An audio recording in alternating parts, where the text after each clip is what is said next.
perkuliahan hari ini. Assalamualaikum warahmatullahi wabarakatuh. Selamat pagi. Apa kabar semuanya? Alhamdulillah. Waalaikumsalam Ibu, baik Bu. Semoga sehat ya. Oke. Nah, hari ini saya mau menunaikan pertemuan ke-13 dan ke-14. Insya Allah digabung sekalian. Yang pertemuan ke-13 itu adalah tentang peningkatan mutu gizi. Sebelum kita mulai, saya mau nanya dulu deh ke teman-teman nih, biar langsung ini ya, berpikir. Kalau misalkan nih kalian, kenapa sih kita harus tingkatin mutu gizi, atau kenapa sih pemerintah itu bikin kebijakan gitu ya, ada fortifikasi gitu. Oh, harus ada suplementasi atau mungkin ada enrichment gitu ya, diperkaya kayak gitu. Itu kira-kira kenapa sih? Ada yang tahu nggak? Boleh, siapapun.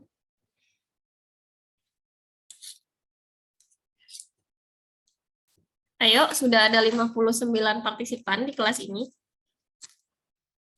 Silakan. Kalau salah nggak apa-apa kok, nggak dimakan. Beneran. Silakan. Tadi ada yang ngomong, Mbak siapa tadi?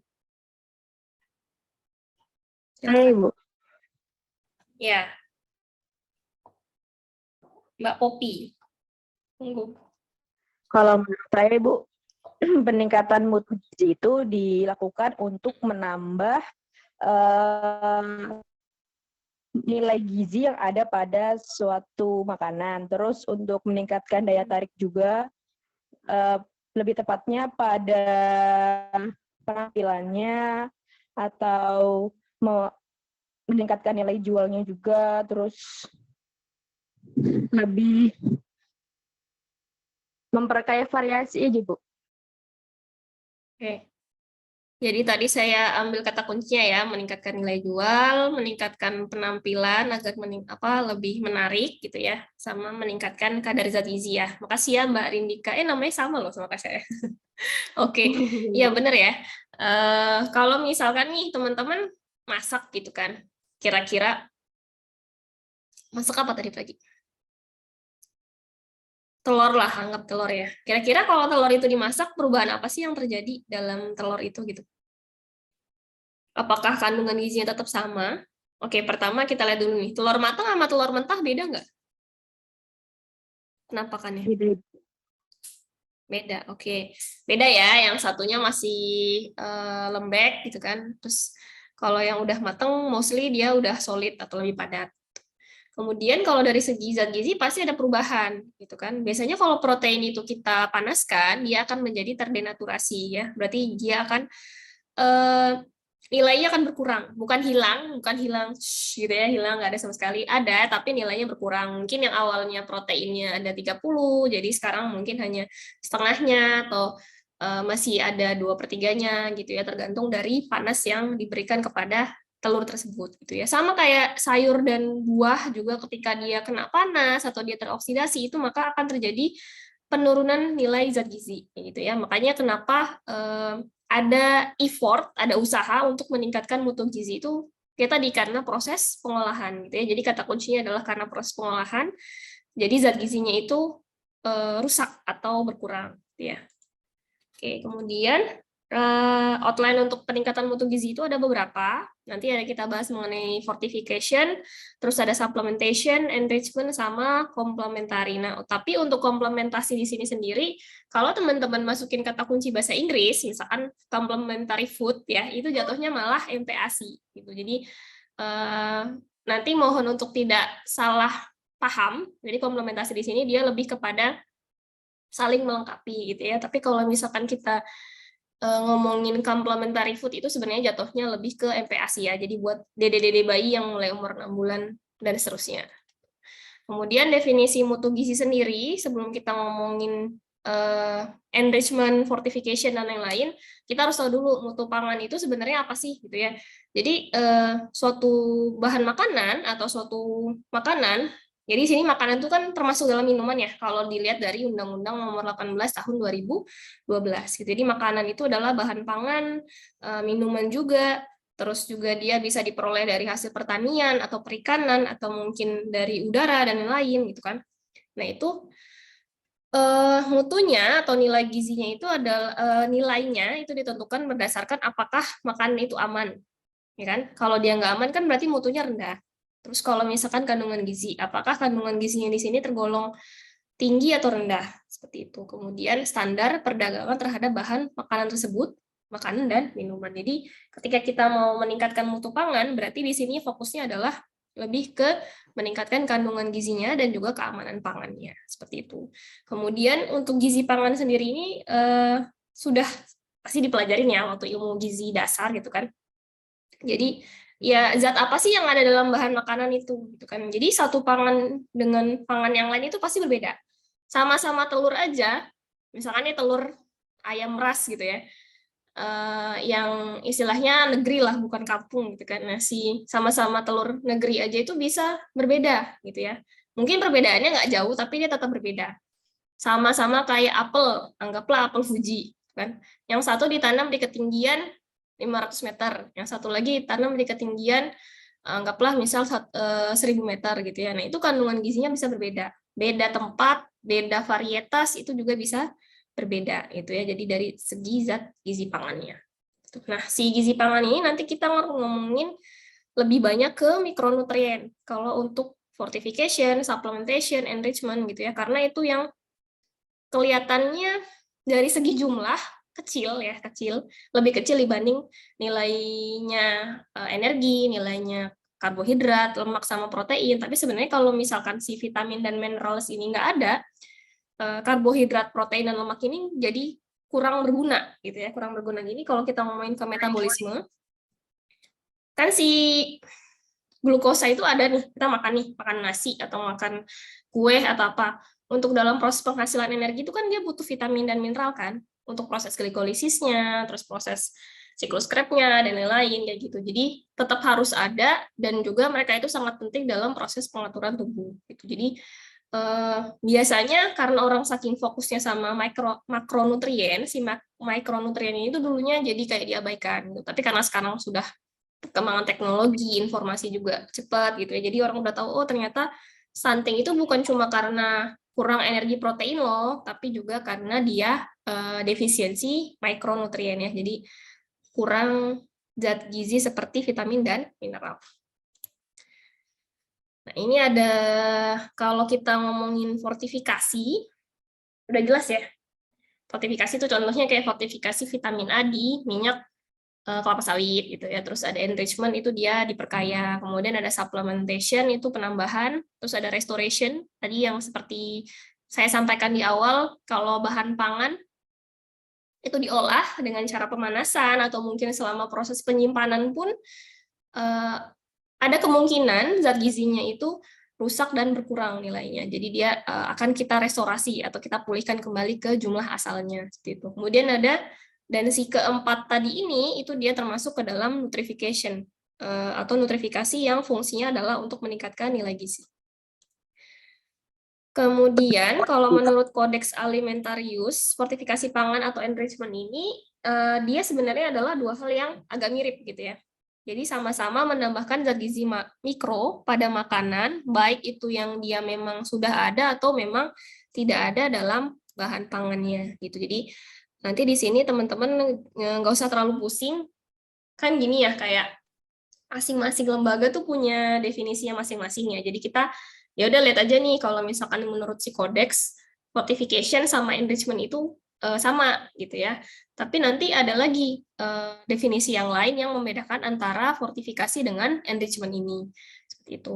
Nah, tujuannya itu sama-sama mulia. Tujuannya adalah untuk mencegah atau mengatasi masalah kurang gizi. Jadi dari zaman bahla gitu ya, mungkin teman-teman belum lahir, saya juga belum lahir gitu kan. Nah, itu banyak terjadi defisiensi zat gizi mikro gitu ya, kayak misalkan pas kita belajar sejarahnya vitamin C. Kenapa sih orang bisa tahu ada sariawan gitu ya, ada scurvy atau skorbut gitu kan, ini bahasa lainnya. Yaitu ternyata karena ada Navy itu ini ya kayak TNI angkatan laut gitu ya. Misalkan mereka pergi berlayar. Kan kalau naik kapal kan lama ya, butuh berbulan-bulan kan. Misalkan mau berpindah dari Kalimantan ke Australia atau mungkin dari Kalimantan mau ke Eropa, itu kan butuh waktu yang sangat lama gitu ya. Beda kalau kita naik pesawat, ya udah paling 24 jam atau berapa belas jam gitu. Nah, mereka ini karena di lautnya sangat lama, jadi bawa makanannya tuh yang modelannya kering-kering gitu ya, kayak abon mungkin, terus ada dendeng ya, jadi si dagingnya tuh dibikin kering banget gitu. Terus mungkin kayak buah-buahan yang udah dikeringkan, atau mungkin ya intinya sangat rendah vitamin C gitu. Nah, ketika dilihat-lihat kok banyak yang kayak sariawan, terus sering sakit, kan vitamin C itu berkaitan sama sistem imun ya.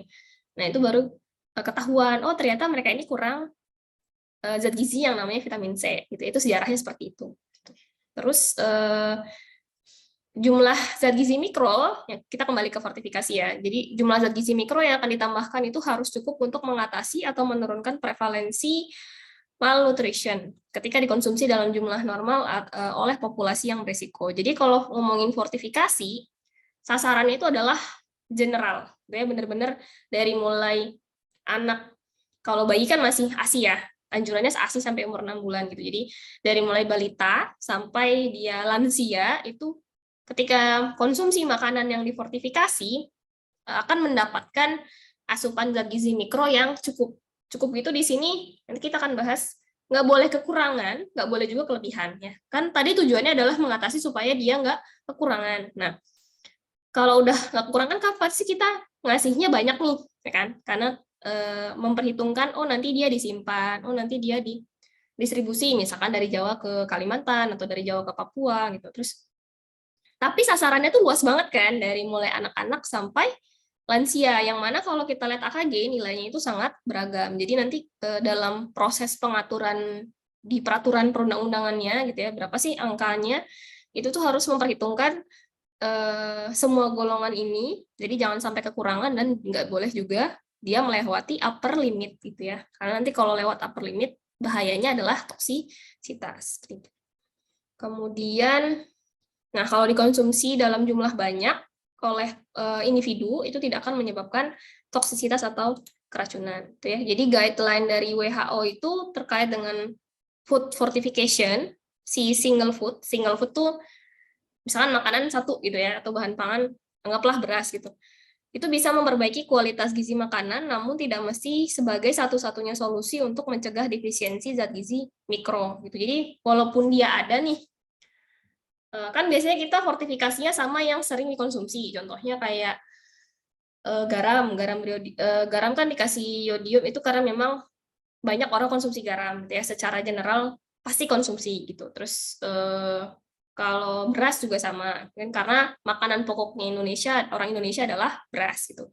Nah itu walaupun misalkan dia nggak dikonsumsi, dia tidak akan menjadi satu-satunya solusi gitu kan. Jadi tetap sih kita tuh pengennya orang-orang itu makan makanan yang beragam, berimbang, sehat dan aman, gitu ya. Tapi memang ya udah karena ada masalah kayak gini gitu kan, masalah zat gizi mikro yang kurang, banyak yang kekurangan, terus ternyata dari segi status sosial ekonomi mereka banyak yang menengah ke bawah gitu, atau setengahnya menengah ke bawah. Nah, berarti kita harus lakukan dengan cara fortifikasi. Gitu ya. Jadi sasarannya akan lebih banyak. Kemudian dalam teknologi pangan, si fortification sama enrichment ini punya definisi yang berbeda. Kalau fortifikasi tadi adalah dia menambahkan suatu zat gizi yang awalnya nggak ada. Jadi misalkan di beras tuh nggak ada Fe gitu kan, nah itu ditambahin gitu ya. Atau mungkin ada tapi jumlahnya sangat-sangat sedikit gitu. Meanwhile si enrichment ini bedanya sama fortification adalah dia menambahkan suatu zat gizi yang memang awalnya sudah ada, tapi karena proses pengolahan atau mungkin penyimpanan itu jumlahnya jadi menurun gitu. Jadi ada perbedaannya. Kebayang ya sampai sini untuk fortifikasi dan lain-lain. Kemudian kalau restoration itu kita menambahkan zat gizi mikro untuk mengembalikan yang rusak karena proses pengolahan. Misalnya tadi nambahin vitamin A dan vitamin D ke dalam susu yang rendah lemak atau ke margarin. Kan ada tuh sekarang kalau teman-teman jalan ke supermarket atau swalayan, pernah nemu nggak unsalted butter? Biasanya yang suka diet paham nih. Atau mungkin susu rendah lemak tuh kayak skim milk gitu ya. Jadi yang susu kan aslinya kalau kita ngomongin susu ada whole milk, jadi susu yang penuh hasilnya, artinya dia habis diperah dari sapi, ya udah apa adanya, nggak dikurang-kurangin yang lain gitu kan. Tapi kalau udah dikurang-kurangin bagian lemaknya, dia akan menjadi susu rendah lemak gitu. Nah, si vitamin A sama D ini kan larut apa? Larut air atau larut lemak? Ayo. 74 peserta larut lemak ya. Jadi ketika susunya ini lemaknya dikurangin, kita bisa langsung berlogika, oh ya berarti vitamin A sama D-nya akan kurang, ya kan? Karena dia hanya bisa larut dalam lemak. Gitu. Jadi bagian lemaknya itu sudah dikurangin, ya otomatis vitamin D, vitamin A dan D atau vitamin lain, vitamin larut lemak lainnya itu akan jumlahnya berkurang. Itu makanya dia ditambahkan. Gitu. Terus bisa juga sumber kimia zat gizi mikro yang digunakan dalam sumber kimia untuk zat gizi mikro yang ditambahkan dalam pangan untuk fortifikasi itu disebut dengan fortifikan. Ya. Nah, contohnya Fe ini kan kalau yang lagi dapat pasti ya pusing misalkan carinya ini ya tablet zat besi gitu kan. Nah, kalau untuk yang fortifikasi yang ditambahkan ke dalam bahan pangan, beberapa bentuknya itu ada ferrosulfat, ferrofumarat, sama natrium FeEDTA. Jadi ada beberapa bentuk dan biasanya kita mau milih yang mana nih? Itu nanti tergantung dari pasti pertama biaya kan. Terus yang kedua adalah bentuknya, apakah dia ketika ditambahkan ke dalam bahan pangan yang akan dikonsumsi oleh banyak orang itu bisa menyebabkan perubahan aroma, warna, tekstur, rasa dan lain-lain. Itu juga harus diperhatikan. Jadi ketika mau milih, oh saya mau pakai yang ini karena secara biaya dia lebih murah gitu ya. Tapi harus diperhatikan lagi nanti kira-kira dampaknya gimana, apakah bisa mengubah. Jangan-jangan nanti si beras nih warnanya jadi pink gitu kan. Kan kita sudah termindset kalau beras itu pasti warnanya putih seperti itu. Nah, itu juga harus diperhatikan efek-efek penambahannya. Secara umum si fortifikan ini nanti kalau ditambahin ke dalam makanan bentuknya itu adalah premix. Jadi premix ini adalah bahan utama yang akan digunakan dalam proses fortifikasi. Tuh. Kemudian bagaimana sih fortifikasi pangan itu bekerja? Jadi si fortifikasi pangan ini akan memanfaatkan sistem pangan yang tersedia dan struktur manufaktur industri pangan untuk menyediakan zat gizi mikro yang dibutuhkan dalam jumlah yang adekuat untuk populasi tadi ya. Kayak misalkan sasarannya itu dari mulai anak-anak sampai lansia gitu. Jadi kita memperhitungkan kebutuhannya itu kira-kira mau dikasih berapa miligram, berapa mikrogram gitu ya. Kemudian fokusnya ini adalah pada coverage atau cakupan, meskipun dampaknya tergantung pada proporsi individu yang asupan zat gizi mikronya terpenuhi lewat konsumsi pangan fortifikasi gitu. Jadi dia sebenarnya tadi tetap ya memperhatikan jangan sampai kurang, juga jangan sampai terlalu berlebihan. Cuma tadi karena sangat beragam ya dari mulai anak-anak sampai lansia, jadi fokusnya ini adalah misalkan nih di suatu kabupaten itu kan ada 100.000 orang. Nah, dari 100.000 orang ini yang menjadi fokusnya itu adalah berapa persen orang yang mengkonsumsi makanan yang difortifikasi. Ya, misalkan ada beras yang difortifikasi sama vitamin A. Nah, dari 100.000 ini berapa orang sih yang makan gitu kan. Nah, harapannya mereka kan coverage atau cakupannya itu besar, gitu. Misalkan sampai 90% atau 80% gitu.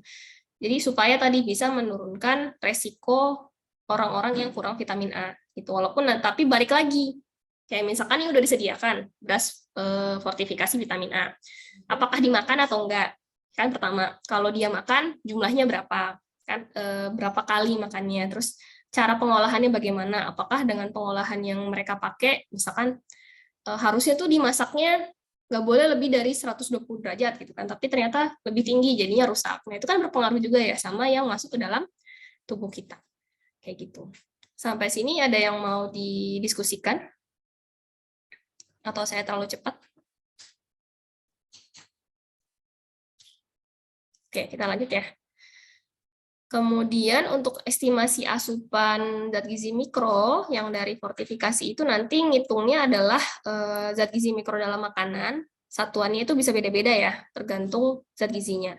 Kalau di sini contohnya adalah miligram per kilogram, terus kita kalikan dengan konsumsinya. Jadi misalkan kita mau perkiraan nih, kalau tadi ya, sekarang ada 100.000 orang di Kabupaten A, terus dia dikasih si pemerintahnya itu bikin tadi regulasi atau peraturan berasnya difortifikasi sama vitamin A. Nah, jadi nanti misalkan dalam 100 gram beras gitu ya, itu vitamin A-nya ada berapa?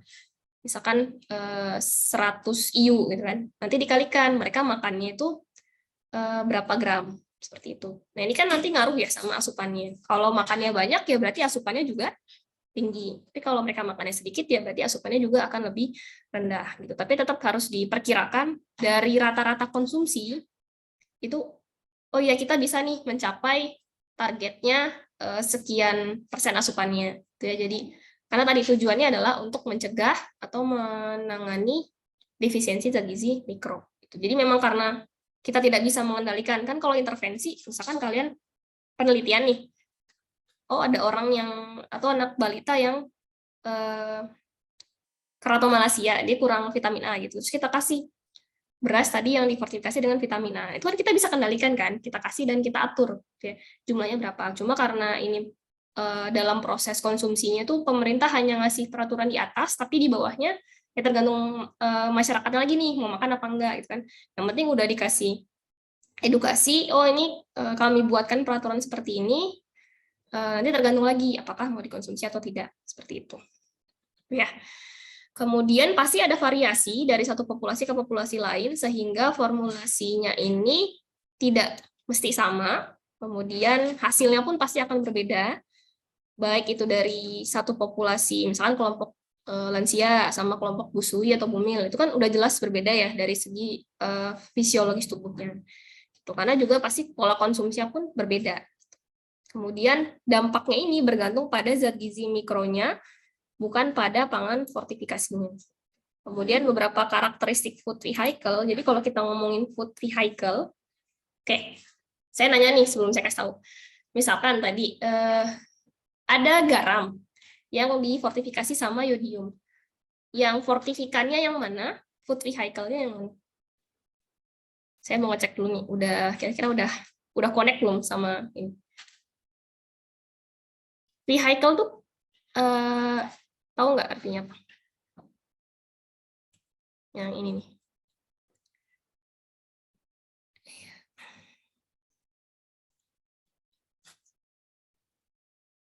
Siapa tahu bahasa Inggris saya jelek kan. Food vehicle. Ada yang tahu nggak food vehicle itu apa? Atau vehicle-nya dulu deh.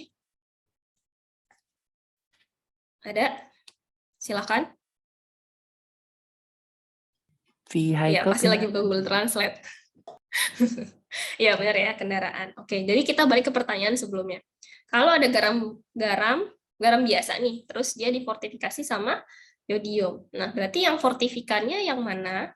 Si food vehicle-nya yang mana? Izin menjawab, Ibu. Tapi kalau salah, nggak apa-apa ya, Ibu. Apa-apa. Kayaknya food vehicle-nya yang fortifikannya yang yodium. Boleh diulangin? Sorry, putus-putus.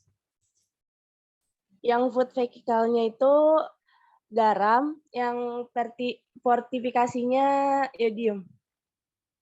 Fortifikannya yodium. Oke, thank you Liana. Oke, satu lagi. Kalau misalkan ada tepungnya itu difortifikasi sama Fe. Atau anggaplah ferrofumarat gitu ya. Berarti si food vehicle-nya yang mana?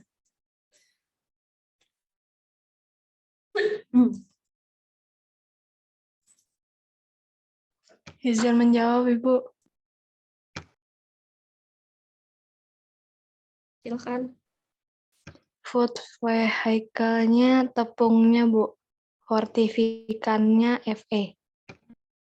Oke, thank you. Udah ini ya, kebayang ya kita ngomongin food vehicle dan fortifikan. Ini gitu, jadi vehicle-nya kendaraan, berarti yang membawa itu apa? Gitu kan? Bahan pangannya itu apa? Jadi beberapa karakteristik pangan yang membawa fortifikan itu nanti pasti berpengaruh, jelas ya, jelas. Kayak tadi kayak misalkan beras atau mungkin garam dan lain-lain gitu. Kemudian beberapa komponen dalam bahan pangan atau makanan itu bisa berinteraksi negatif dengan fortifikan sehingga mengurangi jumlah mikronutrien yang tersedia. Nah, kalau teman-teman sudah belajar biokim ya, misalnya biokim atau metabolisme itu pasti nanti akan menemukan bahwa ternyata FA sama tanin itu dia saling berinteraksi negatif loh. Makanya kalau misalkan kita konsumsi tablet tambah darah itu tidak boleh dibarengin sama minum teh ya atau minum kopi gitu kan. Kafein kan juga berpengaruh dalam menghambat penyerapan FA. Jadi itu yang dimaksud dengan interaksi negatif. Jadi selain menghambat penyerapan, interaksi negatif lainnya adalah misalkan ada yang menghasilkan suatu zat yang berbahaya gitu ya. Jadi kalau dia ternyata terakumulasi, nah itu bisa menyebabkan gangguan kesehatan.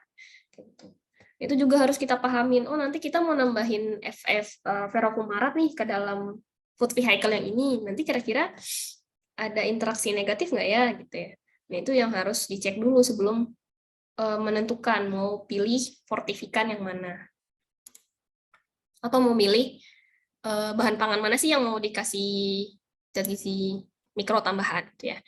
Nah, beberapa komponen, contohnya itu fitat, itu bisa menyebabkan penurunan Fe. Fitat itu biasanya banyak di sayur, buah gitu ya. Terus asupan yang adekuat dan bioavailabilitas yang tinggi itu tidak serta-merta berdampak positif jika individu tersebut memiliki status gizi suboptimal atau kurang. Jadi kalau memang pada dasarnya dari awal status gizinya itu kurang, asupan yang adekuat aja tuh kurang gitu ya.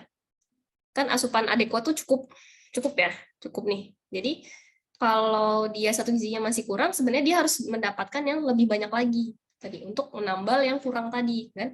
Harus nambal yang kurang. Nah, nanti kelebihannya itu akan dipakai untuk memenuhi kebutuhan sehari-harinya. Gitu. Bioavailabilitas itu nanti biasanya berkaitan sama bagaimana zat gizi itu bisa dicerna dan diserap dalam tubuh. Kalau bioavailabilitasnya tinggi itu contohnya misalkan protein hewani. Itu kan Fe yang golongan hem ya. Itu lebih mudah diserap. Tapi kalau Fe yang golongan non-hem, contohnya tuh dari sayur atau golongan nabati lainnya, itu bioavailabilitasnya biasanya lebih rendah. Gitu. Kemudian di sini contohnya penyerapan sintetik beta karoten pada individu yang kekurangan Zn itu tergolong baik, namun konversi beta karoten menjadi vitamina itu bisa terganggu. Gitu. Jadi tadi karena memang ada interaksi antara zat gizi satu dengan zat gizi yang lain. Kemudian faktor yang bisa berpengaruh dalam pencernaan biologisnya itu adalah berapa sih jumlah asupan zat gizi mikronya. Kemudian tadi interaksinya bagaimana, terus berkaitan sama stabilitas. Kalau misalkan garam beriodium kan harusnya kita tuh simpan dalam tempat yang kedap ya, jadi nggak boleh kebuka-buka gitu. Kebanyakan mungkin kalau garam beriodium ya udah dibuka aja, misalkan bungkus garamnya udah tinggal gitu kan. Harusnya kan disimpan dalam tempat yang tertutup dan tidak terkena cahaya, karena kalau misalkan dia teroksidasi itu nanti jumlah yodiumnya akan berkurang jauh. Jadi namanya aja garam beriodium, padahal sebenarnya yodiumnya itu sudah sangat berkurang. Terus status gizi masing-masing individu juga akan berpengaruh. Kemudian jumlah yang dimasukkan ke dalam food vehicle itu harus memperhatikan upper limit bagi masing-masing kelompok usia, kemudian overall supply, jadi berapa sih asupannya secara keseluruhan itu harus memperhitungkan diet reguler. Jadi sehari-hari orang-orang populasi umumnya itu makannya berapa? Kira-kira sekian miligram. Ya udah, karena ini masih kurang, kita tambahinnya sekian. Kayak gitu. Jadi harus diperhitungkan kira-kira dari makanan mereka sehari-hari aja tuh udah berapa gitu. Jadi jangan sampai makanannya ternyata masih kurang, food fortifikan ini nggak bisa nutupin kekurangannya itu. Kemudian kecocokan dari segi teknologi si fortifikannya ini kalau bisa bukan kalau bisa sih, seharusnya tidak mengubah kestabilan, kemudian tidak mengubah warna, aroma, atau flavor makanan yang difortifikasi. Kemudian interaksi negatif antara fortifikan dengan pangan pembawanya itu bisa menghambat adopsi mikronutrien dalam jumlah yang tinggi. Kemudian contohnya itu vitamin B2 sama beta karoten kalau ditambahin ke makanan yang warna putih, misalnya tepung sama beras, efeknya itu bisa membuat tepung sama beras ini warnanya kuning keorenan. Kan aneh ya kalau kita ngeliat tepung warnanya agak kuning gitu kan. Kalau tepung terigu kan rata-rata putih. Ya, mungkin kalau tepung kacang-kacangan memang warnanya agak lebih coklat sih gitu. Cuma kalau tepung yang aslinya warna putih, terus tiba-tiba berubah jadi agak oranye kuning, ini apa gitu. Jadi pasti masyarakat juga butuh effort lebih besar untuk meyakinkan kalau ini tuh makanannya nggak apa-apa gitu. Jadi jangan sampai mereka udah curiga duluan ini makanan apa nih, rusak apa gimana gitu kan. Padahal sebenarnya aslinya food fortifikan. Makanya memang disyaratkan kalau jangan sampai mengubah flavor, aroma atau mungkin komponen organoleptik lainnya. Terus solusinya adalah bisa menggunakan pewarna makanan supaya warnanya ini masih bisa diterima oleh masyarakat umum. Nah, ini beberapa perbedaan kalau kita mau menggunakan Fe dalam sebagai fortifikan ya. Jadi kalau ferrosulfat, ferrobisglisinat sama NaFeDTA ini dia jumlahnya bisa beda-beda. Itu kalau yang ferrosulfat itu sekitar 40 mg per kilogram kalau mau diberikan pada tepung maizena. Terus ada yang larut dalam air dan tapi dampaknya adalah menyebabkan ketengikan. Pengik tuh apa ya, dari segi aroma dia berubah gitu ya. Jadi wanginya lebih tengik. Terus kalau NaFeDTA itu bisa menyebabkan perubahan warna.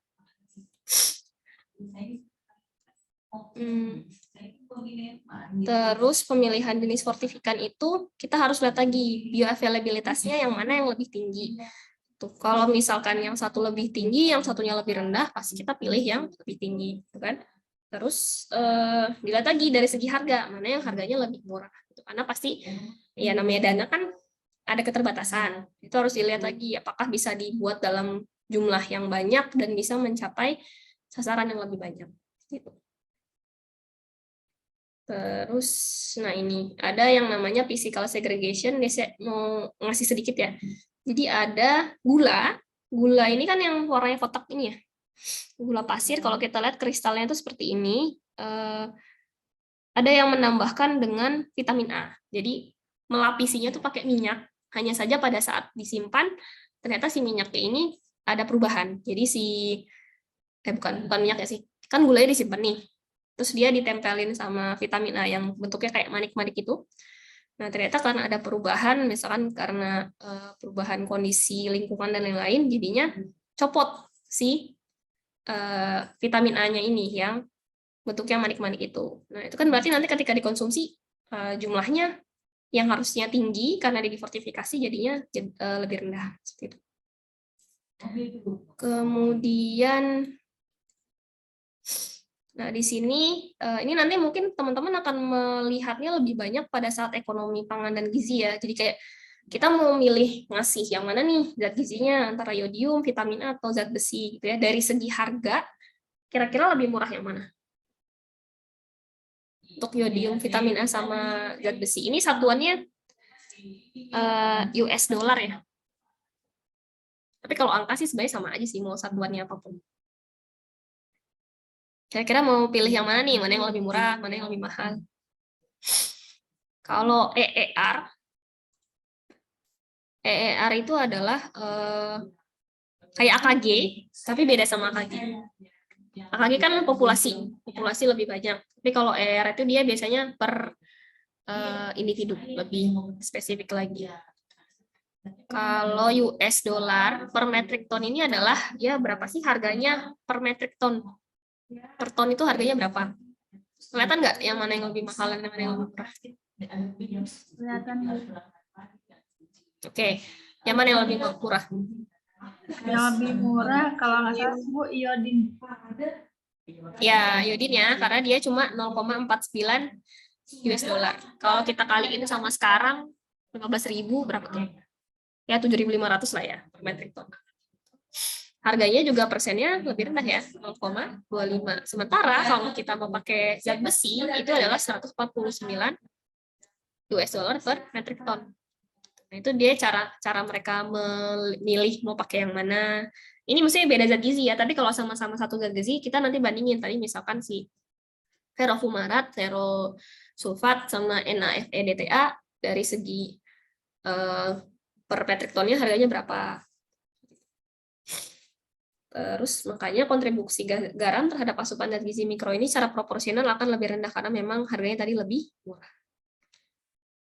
Oke. Dan kalaupun kita mau tetap fortifikasi vitamin A sama Fe, itu jumlahnya harus lebih sedikit. Kenapa? Karena tadi biayanya mahal. Nah, ini contohnya beras. Nah, kalau beras kan di negara berkembang ini menjadi salah satu staple food ya, bahan pangan utama. Dan biasanya sebelum konsumsi, dia harus dicuci dulu sama dimasak. Nah, proses pencucian sama pemasakan ini juga harus diperhitungkan. Kira-kira nanti efeknya bagaimana. Gitu. Nah, kalau ngomongin faktor dilusi di sini, cari faktor dilusi yang nilainya lebih besar. Misalkan 1:200 itu biayanya akan lebih murah dibandingkan yang 1:50. Misalkan nih besok-besok teman-teman di bagian kebijakan gitu ya, terus mau milih bahan pangan mana sih atau fortifikan mana sih yang mau kita kasih ke masyarakat. Kemudian tipe makanan yang akan difortifikasi itu biasanya ditentukan dari 3 hal. Yang pertama mass driven, target driven, sama market driven. Kalau mass driven itu biasanya populasinya itu lebih umum. Terus kalau target itu dia lebih ke kelompok mana sih yang mau disasar, ya, targeted fortification, apakah anak-anak balita atau bayi atau mungkin anak sekolah, bumil, busui, atau mungkin kelompok yang rawan misalnya tadi kayak orang-orang yang disabilitas dan lain-lain seperti itu. Ada juga yang namanya market driven, jadi dia berdasarkan kebutuhan pasar. Nah, ini yang saya sebut tadi dengan EER. EER ini kalau Indonesia sendiri udah punya belum? Indonesia punya EER nggak sih?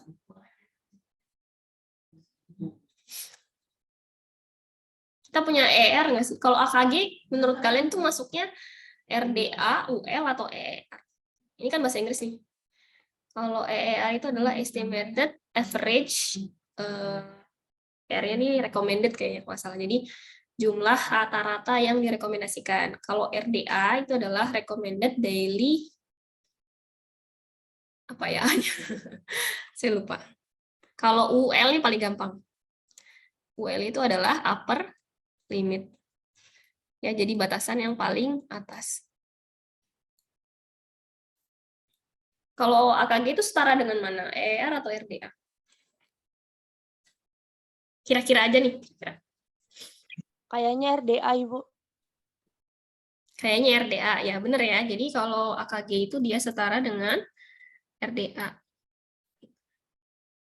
Makanya di sini jumlahnya, ini kan makin ke sini kan jumlahnya lebih banyak ya. Makanya AKG itu memang sasarannya adalah memenuhi populasi sekitar 97-98%. Makanya nilainya akan lebih tinggi dibandingkan dengan EER. Nah, Indonesia tuh belum punya EER. Tuh, EER itu kalau kita iniin tuh nilai AI, misalnya adequate intake. Gitu ya. Jadi kalau kita konsumsi di EER aja itu udah cukup. Gitu ya. Tapi kalau kita bandingin sama RDA, jatuhnya bisa kurang. Karena memang si RDA ini sasarannya adalah populasi, jadi jumlahnya harus lebih tinggi. Tapi kalau EER, dia biasanya lebih mendekati ke per individu. Makanya nilainya akan lebih rendah. Itu ya. Nah, kalau untuk cari nilai EER sebenarnya udah ada sih pakai rumus. Jadi AKG yang kita punya itu nanti akan dikonversi. Ya, dikalikan dengan faktor konversinya protein atau mungkin vitamin, kayak dikalikan 0, berapa gitu untuk menentukan EER. Seperti itu. Hanya saja nilainya ini pasti tidak akan seakurat kalau kita punya nilai EER sendiri. Gitu ya. Nah, balik lagi ke kuantifikasi. Oke. Kan populasi itu banyak ya tadi, misalkan dari mulai balita sampai lansia. Nah, dia itu harus ada di nilai yang ini. Sini ya. Jadi harus di sini. Sini deh. Nah, jadi memenuhi si ER juga, tapi tidak boleh lebih dari upper limit. Jadi kalau dia lebih dari sini, itu nggak boleh. Kalau dia kurang dari sini, itu juga nggak boleh. Ya, jadi harus ada di sekitar sini. Terutamanya di sini. Jadi masih boleh antara rentangnya RDA sampai upper limit. Ya, jadi sekitaran AKG, tapi nggak boleh lebih dari nilai upper limit. Karena nanti kalau dia lebih, dampaknya adalah toxicity. Oke, lanjut.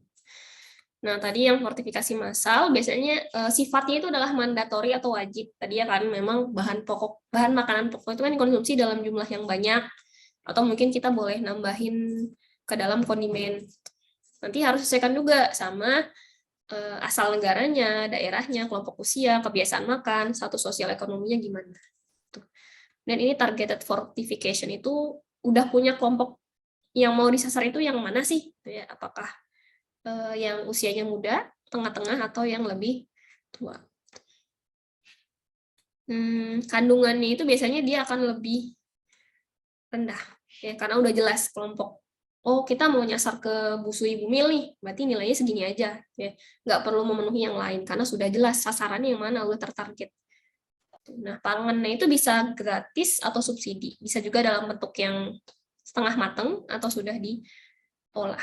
Kemudian kalau market driven fortification itu biasanya produknya akan dikemas, dikasih label dan diberikan merek. Terus ada penerapan standar fortifikasi termasuk yang sukarela.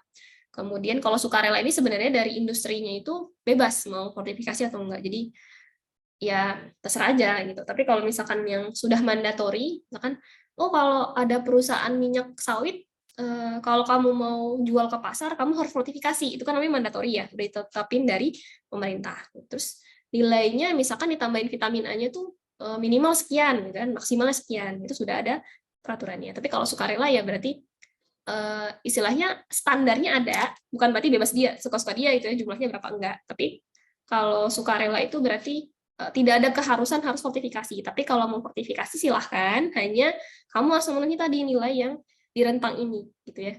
Seperti itu. Nah, ini tadi kalau kita masukin ke voluntary, mandatory, terus target fortifikasi kan lebih spesifik tuh tadi, misalkan busui bumil. Terus, ya, kalau garam rhodium itu dia masuknya adalah home fortification. Oke, kita ke suplementasi. Jadi bedanya, biasanya suplementasi itu sebenarnya di sini ada perbedaan sedikit ya. Dari segi definisi, kebanyakan produknya itu adalah dalam bentuk tablet, kapsul, atau sejenisnya. Tujuannya tadi sama untuk meningkatkan status gizi kelompok target yang punya resiko defisiensi zat gizi. Kemudian karena dalam bentuk obat ya, kalau suplemen kan bentuknya obat. Kalau fortifikasi, terus enrichment atau komplementer itu bentuknya adalah makanan. Di makanan beneran ya nasi gitu ya, atau mie gitu kan, atau gorengan, misalkan itu dia beneran makanan. Tapi kalau suplemen di sini dia bentuknya adalah kayak obat yang dikonsumsi dan sebenarnya kekurangannya adalah tidak memotivasi untuk konsumsi makanan yang beragam.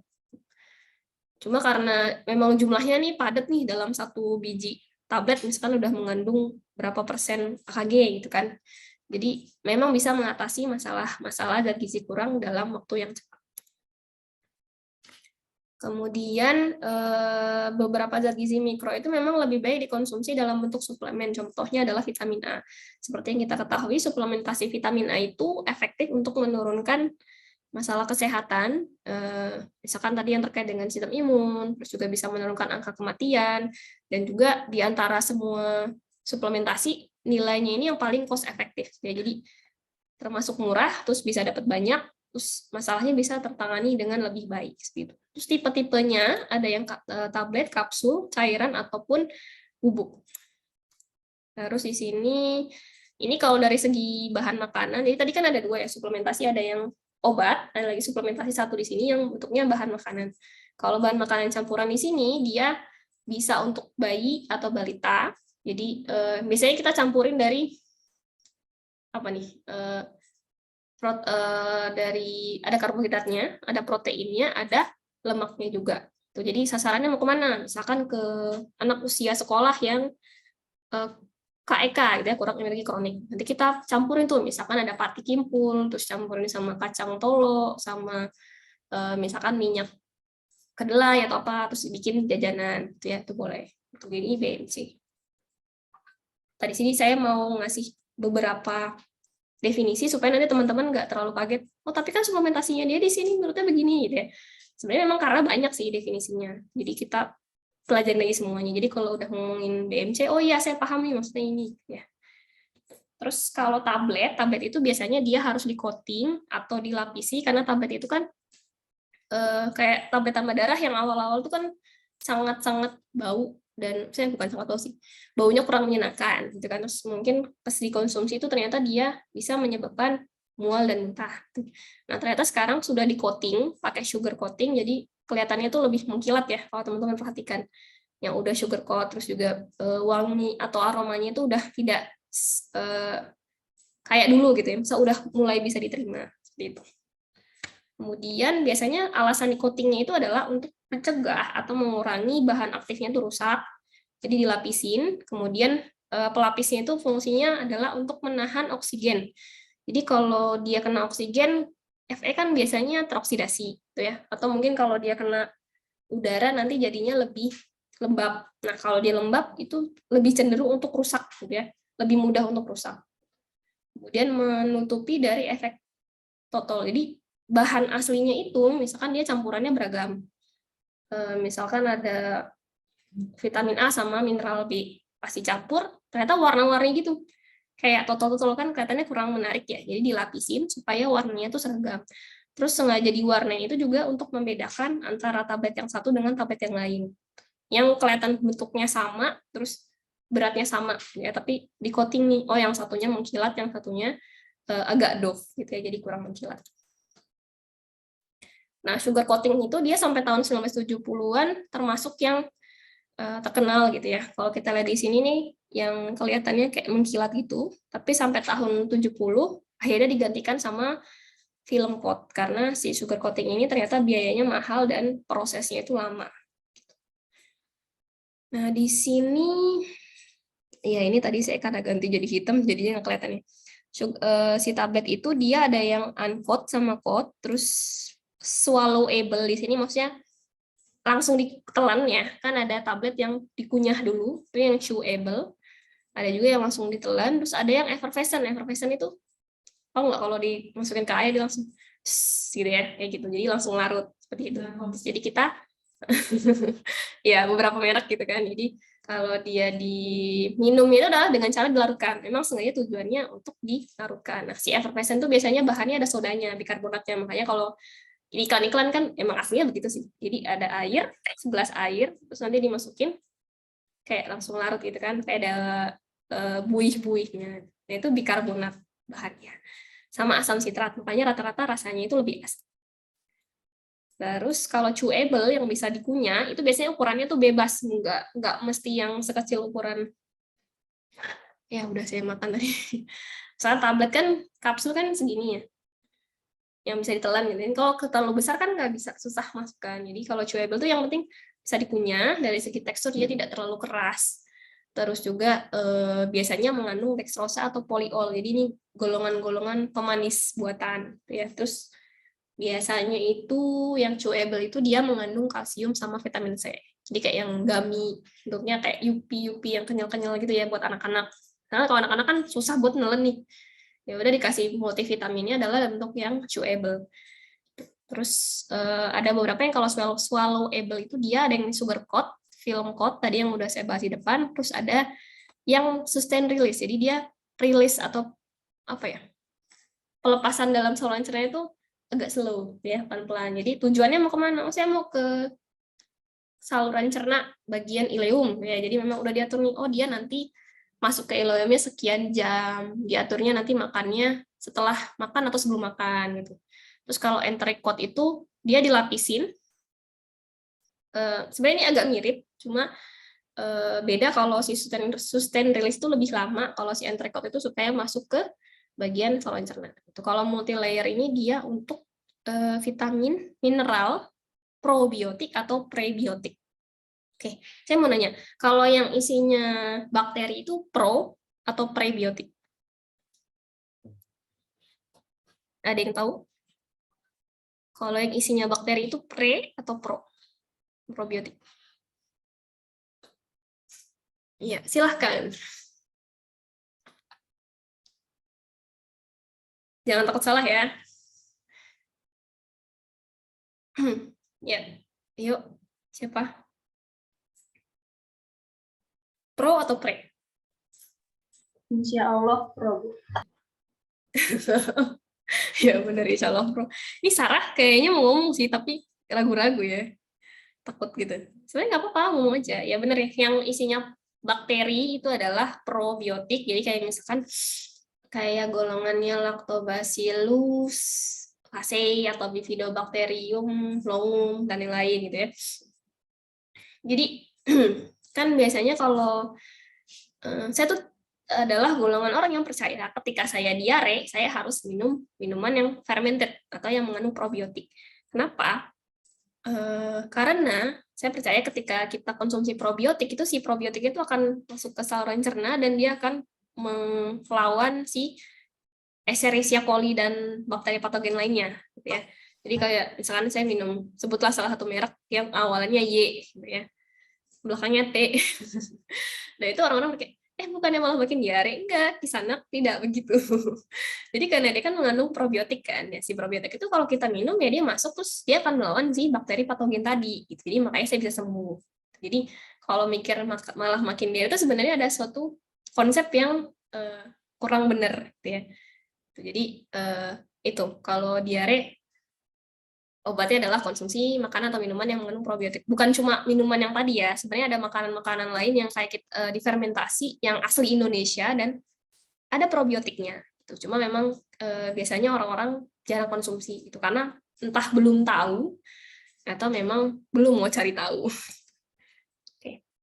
Terus berikut.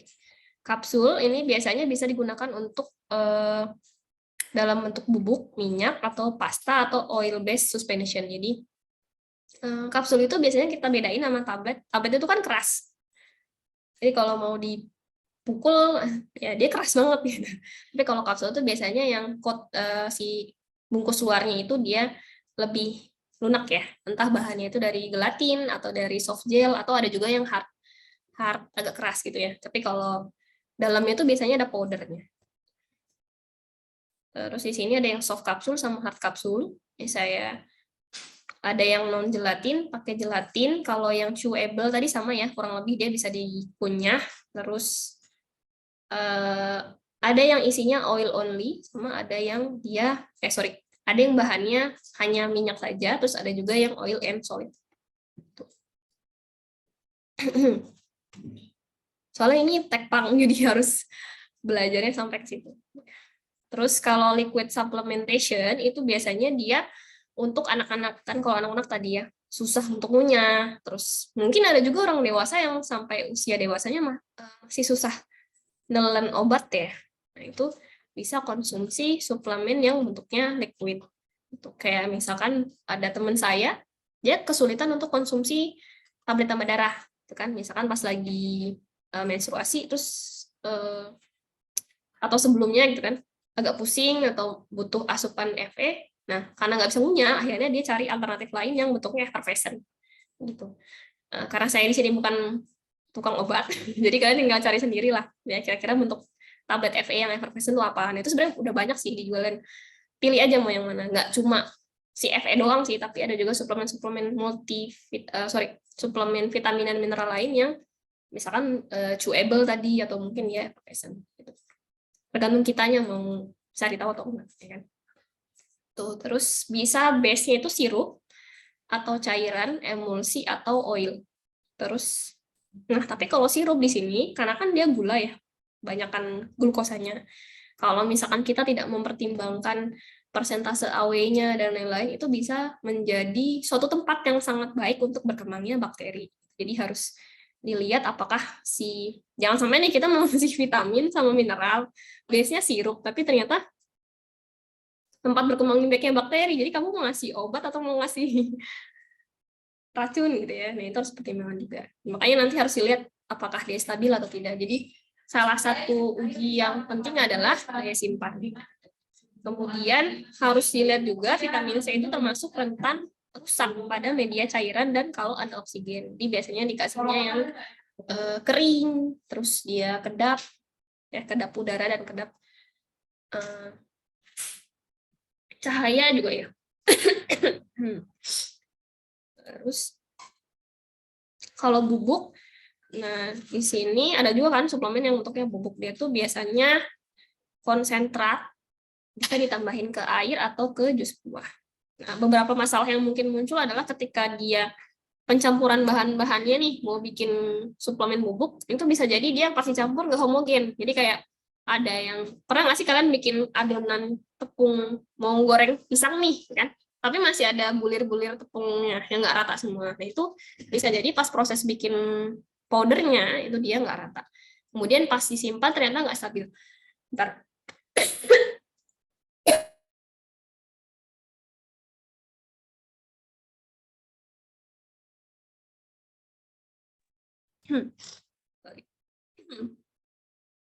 Iya. Kemudian vitamin C ini kan kalau dia kena oksigen bisa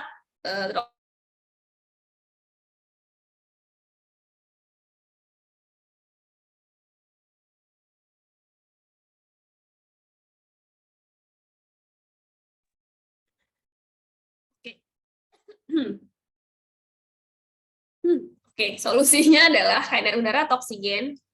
Buat mengemas si suplemennya ini harus dibuat seminimal mungkin gitu. Jadi makanya banyak yang disimpan dalam vakum ya. Karena tadi kalau dengan adanya keberadaan oksigen, si oksigen ini akan mengoksidasi zat-zat yang ada dalam suplemen ini atau bahan makanan.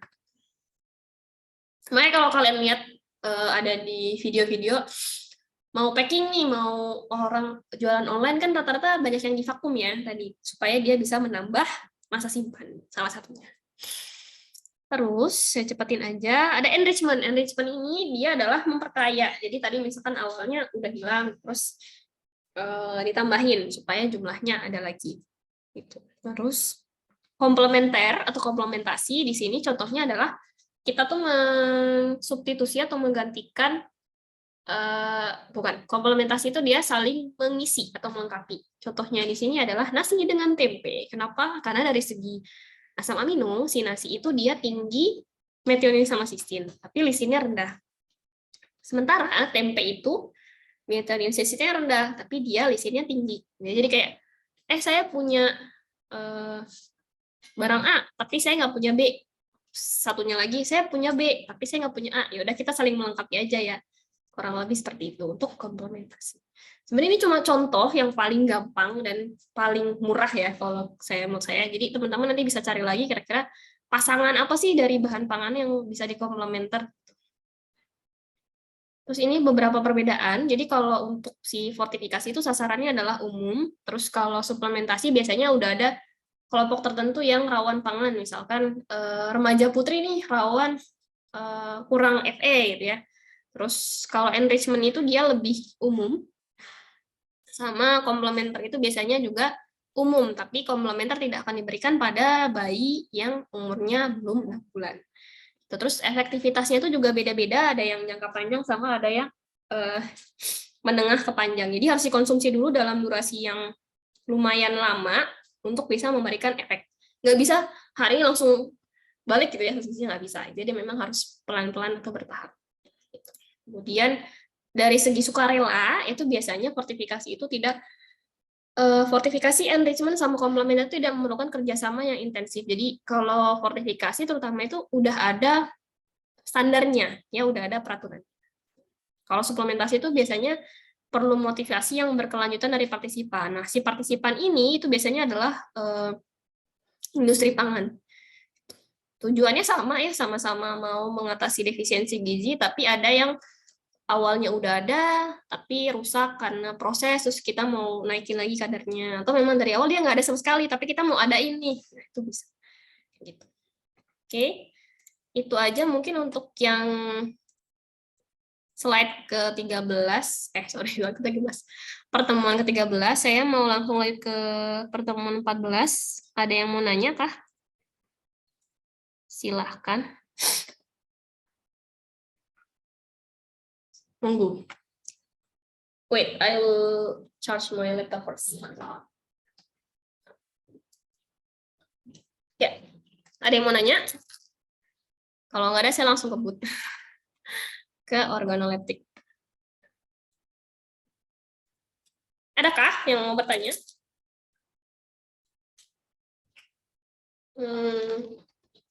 Sebenarnya, ya, ini saya mau mancing kalian aja sih. Kalian tahu minyak goreng nggak sih? Do you know minyak goreng? Ibu.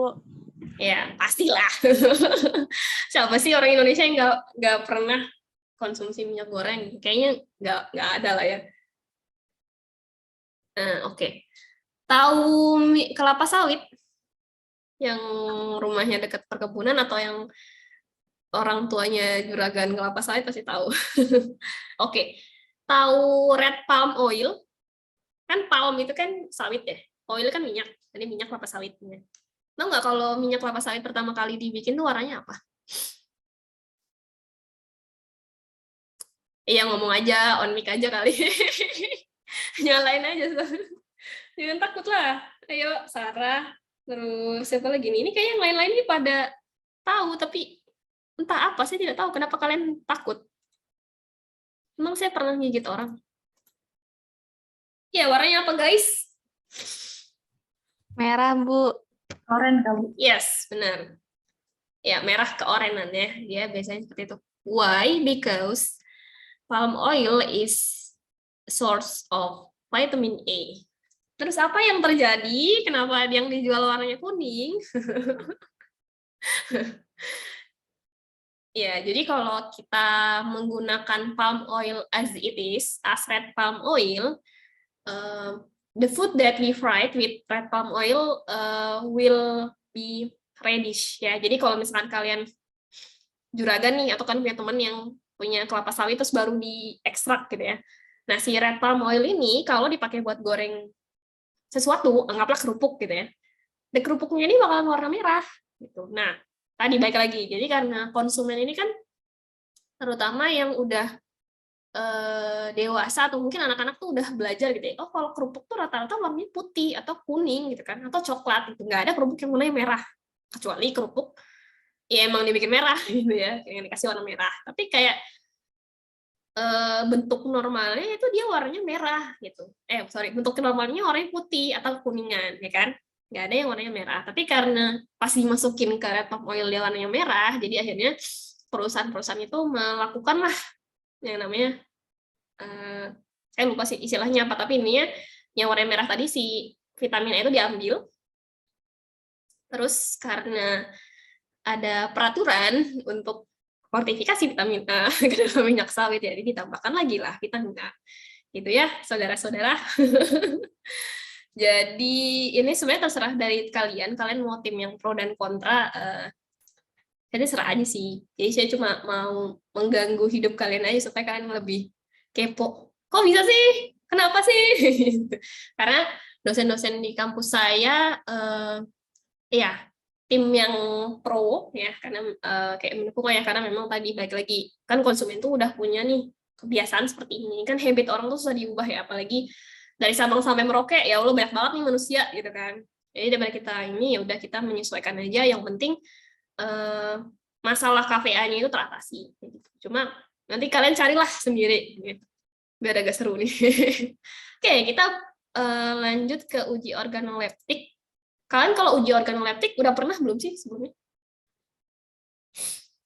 Udah. Sudah, Ibu. Kapan? When are you doing organoleptic analysis? Semester 1, Ibu. Semester 1, mata kuliah apa?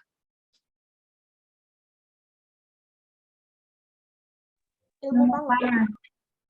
Ilmu pangan, oke. Yang diuji waktu itu uji apa aja? Ya, lupa. Ayo, uji apa waktu itu? Izin menjawab, Ibu. Oh, yang ditanya. Sok, silakan. Jadi kita itu dari masakan gitu, Bu. Nanti diuji organoleptik itu kayak rasanya, warnanya, terus kekentalan gitu sih, Bu. Wah, sih. Oke. Ini Mbak siapa tadi? Mbak Rizda. Iya, Ibu Rizda. Oke, thank you Mbak Rizda. Ya, itu salah satu contoh uji organoleptik ya, yang kayak misalkan pas kulinari atau dietetik terus kalian diminta untuk coba, itu dia bagian dari organ. Oke, kita ke definisi. Si uji organoleptik, uji sensoris sama uji indrawi itu adalah 3 hal yang sama, tapi cuma beda kata-kata doang, tapi intinya sama. Ya, intinya samanya adalah suatu disiplin ilmu yang fungsinya untuk mengukur, menganalisis atau menafsirkan suatu reaksi terhadap makanan. Jadi misalkan kita mau lihat dari segi aroma, rasa, flavor. Tahu nggak bedanya flavor sama aroma apa?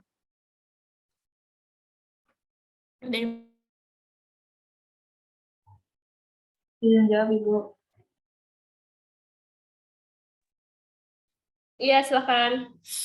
Kalau menurut saya flavor itu rasa. Kalau aroma tuh yang cium. Oke. Iya, makasih Mbak Rizda ya. Ada lagi yang lain yang mau menambahkan?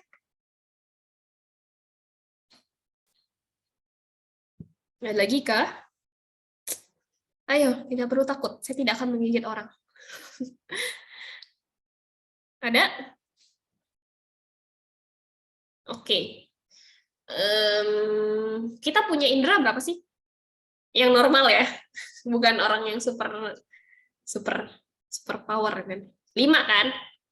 Mata untuk melihat, terus lidah untuk indera pengecap, kemudian hidung untuk membaui, kemudian telinga untuk mendengar, sama satu lagi adalah ini ya, kulit ya untuk merasakan tekstur. Jadi si organ leptik ini dia rata-rata menggunakan mata, kemudian hidung, sama indera pengecap. Gitu. Ada juga kadang-kadang telinga, tapi biasanya nggak terlalu. Nah, kalau yang disebut dengan rasa, kalian minum kopi. Kopi tanpa gula rasanya Pahit, Bu. pahit ya. Kalau pakai gula bisa jadi masih pahit, bisa jadi udah agak manis. Tergantung orangnya, subjektif rasanya. Kayak gitu. Nah, itu yang disebut dengan rasa. Kalau aroma, teman kamu pakai parfum, bisa mencium. Ini kayaknya wangi rose deh. Oh, ini kayaknya wangi jasmine. Itu disebut dengan aroma. Kalau kalian makan apa ya? Makan ikan, terus sambil makan itu kalian merasakan, oh ikannya ini rasanya asin, atau rasanya gurih, atau rasanya hambar. Nah, dalam proses makannya itu, kalian juga merasakan aromanya. Itu yang disebut dengan flavor. Jadi, flavor ini adalah suatu karakteristik yang muncul ketika dia sudah sedang dikunyah. Jadi, hasil dari indera pengecap sama hidung. Itu yang disebut dengan flavor. Gitu. Jadi, memang mungkin agak mirip sama aroma gitu ya. Tapi beda. Kalau aroma tuh benar-benar aroma doang. Jadi, kita cuma membaui. Gitu ya. Tapi kalau flavor itu setelah kamu makan, baru berasa flavornya. Oke, ini ada flavor ini, gitu ya. Jadi harus dikunyah dulu makanannya, itu baru muncul flavornya. Terus tahukah Anda bahwa saya nggak tahu sih di kampus lain, tapi di salah satu kampus di Belanda itu ada yang dia jurusan spesifik ngurusin sensori. Jadi beneran kerjaannya tuh fokus ke organoleptik. Jadi organoleptik versi master gitu ya. Jadi bener-bener inilah menguasai. Karena emang sepenting itu sih dalam proses formulasi makanan, gimana sih kita bisa menciptakan makanan yang enak, penampakannya bagus, terus teksturnya bagus, flavornya bagus, terus pas udah ditelan tuh nggak ada ketinggalan. Karena kan kalau bikin formula makanan kan ada, ya pasti ketinggalan gitu kan, rasanya masih pahit, atau rasa-rasa aneh lainnya gitu ya. Jadi memang cukup menantang sih dalam proses formulasi itu. Kemudian manfaat ORLAP itu adalah kita bisa mengembangkan produk pangan. Jadi kita bikin makanan nih, misalkan nugget kayak dosen-dosen misalkan Bu Ati atau dosen lainnya, misalkan bikin nugget kalakai. Nah, si nugget kalakai ini kan kita pengen lihat apakah penerimaannya baik atau enggak, ya kan? Nah, itu di ORLAP dulu. Terus kita pengen lihat persepsi konsumen, berarti kita cobakan ke pasar, apakah bisa diterima atau tidak. Kemudian kita identifikasi mutunya sama yang mengukur masa simpan ini, saya salah ya, nanti saya hapus. Nah, persepsi itu kan dia berdasarkan masing-masing individu ya. Bisa jadi saya sama Dinda rasa pahitnya itu standarnya beda, gitu ya. Kalau saya minum kopi pahit tanpa gula itu menurut saya biasa aja. Tapi kalau menurut Dinda mungkin kopi pahit tanpa gula tuh pahit banget gitu ya. Kayak beneran pahit banget gitu. Terus, nah biasanya persepsi rasa itu diperoleh dari komponen zat-zat yang ada dalam makanan, tapi dia non volatil. Volatil itu menguap, ya. Jadi sesuatu yang menguap. Jadi oh, saya bisa nyium wangi kopi yang diseduh hari ini itu wanginya agak asam-asam ya, itu dari komponen volatil. Jadi karena dia menguap, jadi kita bisa nyium oh wangi ini gitu ya. Kayak kamu bisa nyium parfumnya teman kamu, atau kamu bisa nyium ada wangi ada bau-bau sesuatu, itu karena dia ada komponen yang volatil. Tapi kalau rasa itu adalah yang tidak menguap, jadi memang harus digunakan lidahnya di indera pengecapnya. Kalau trigeminal itu adalah reaksi dari komponen kimia yang ada sensasi pungent, astringent, sama cooling. Jadi kayak sepet gitu, atau mungkin kayak mentol kan, kalau kita makan permen mint rasanya kayak adem-adem gimana gitu ya, itu adalah trigeminal. Tekstur itu adalah persepsi terhadap suatu struktur bahan pangan. Bisa jadi dia kayak teksturnya keras atau renyah atau lunak atau lembek ya, itu adalah tekstur. Jadi dari bahan pangannya tuh gimana sih, kayak kalau cracker yang bagus tuh yang gimana? Pernah makan cracker nggak sih kalian? Atau Malkis deh. Pasti tahu Malkis kan? Ya. Malkis itu kan yang bagus teksturnya adalah yang renyah ya. Jadi kalau dipatah gitu ya. Seperti itu. Kalau cookies itu rata-rata dia tidak harus renyah. Jadi kalaupun dia nggak bunyi, ya lembek nggak apa-apa. Gitu kan? Karena ada soft cookies, ada yang hard cookies gitu. Terus atribut tekstur itu bisa dari tekanan, mouthfeel. Jadi mouthfeel itu pas kita makan, rasanya tuh gimana? Kalau sandy itu kayak agak berpasir. Misalkan kalian makan sesuatu terus kayak di lidah tuh rasanya, ini kok kayaknya berpasir gitu ya. Atau fuzzy, atau woolly. Ya. Terus ada kesan basah, apakah dia lebih berminyak, atau oily, atau dia wet. Tekstur itu bisa menggunakan mulut atau oral, bisa juga dari tangan, bisa juga dari pendengaran. Kalau yang terkait dengan tekstur tadi, keras, elastis itu biasanya dia ini ya bisa mulur gitu kan, lengket, padu, retak, bisa dikunyah, atau dia kelengketan, gaminess. Terus klasifikasinya ini ada uji kesukaan atau uji hedonik. Nah ini yang paling banyak digunakan oleh mahasiswa gizi selama saya menjadi mahasiswa juga dan selama saya ngajar juga. Terus ada uji beda sama ada uji deskriptif. Kalau uji kesukaan itu biasanya kita mau mengukur respon personal atau masing-masing individu. Nah, panelisnya ini kalau dia misalkan panelis tidak terlatih, itu harus banyak jumlahnya. Tapi kalau terlatih nggak usah banyak-banyak. Kenapa? Ya mahal bayarnya. Jadi kalau panelis terlatih itu kan dia udah terlatih, emang terlatih buat nyicip misalkan kopi ini tuh rasanya kayak lebih ke asam, terus nanti ada aroma nangka, ya. Terus nanti terakhir dia ada aroma jeruk, misalkan kayak gitu. Kalau anak-anak yang suka kopi mungkin tahu ya, kayak ada macam-macam aroma-aroma yang bisa dibawa dari kopi, ya kan? Atau mungkin kayak bolu, bikin bolu nih. Oh bolunya ini dia teksturnya kayak gini gitu. Nah itu kalau udah terlatih itu sebenarnya udah lidahnya sudah terbiasa untuk konsumsi seperti itu. Terus dan sudah terbiasa mendefinisikan ini rasanya apa. Tapi kalau yang nggak terlatih itu bingung, ini apa ya, enak sih, tapi teksturnya tuh gimana ya. Jadi dia sendiri bingung. Itu biasanya tidak terlatih. Itu harus banyak. Jadi biasanya memang lebih ke arah kesukaan aja. Apakah mereka suka dengan aroma ini, suka dengan warna ini. Skalanya itu bisa 5, 7, atau 9. Jadi dia jumlahnya ganjil semua. Nah, ini untuk skala. Kalau yang 5 itu sangat tidak suka, agak suka, sama sangat suka. Tapi kalau 7, tambahannya adalah agak tidak suka, sama agak suka. Kalau yang 9, tambahannya adalah, jadi amat sangat tidak suka, kemudian terakhir adalah amat sangat suka. Seperti itu ya, kalau untuk 5, 7, dan 9. Kalau atributnya ini sendiri sebenarnya terserah ya, kita mau ngambil yang mana. Kalau kita mau bikin kritik ya pasti kita harus nambahin tekstur ya, apakah dia renyah atau nggak renyah gitu. Kalau kita mau bikin snack bar untuk anak-anak mungkin kita pilih yang warnanya menarik gitu kan. Nah itu antara satu orang dengan orang lain itu komponennya yang ditanyakan itu bisa beda-beda.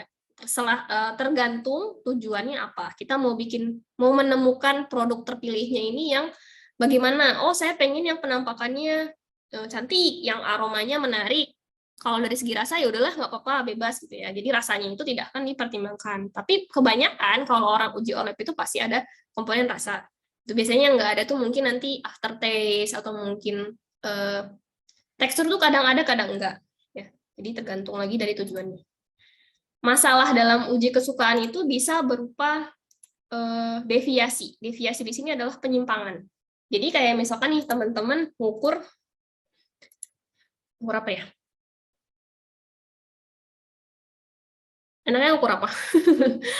Ngukur panjang wortel. Misalkan panjang wortel misalkan segini, ini wortel ya. Nah, kalau saya yang ngukur, anggaplah panjangnya itu 15 cm. Tapi kalau teman-teman yang ngukur, panjangnya itu jadinya 17. Ada yang ngukur 18, ada yang ngukur 10 cm. Itu kan sangat bervariasi ya.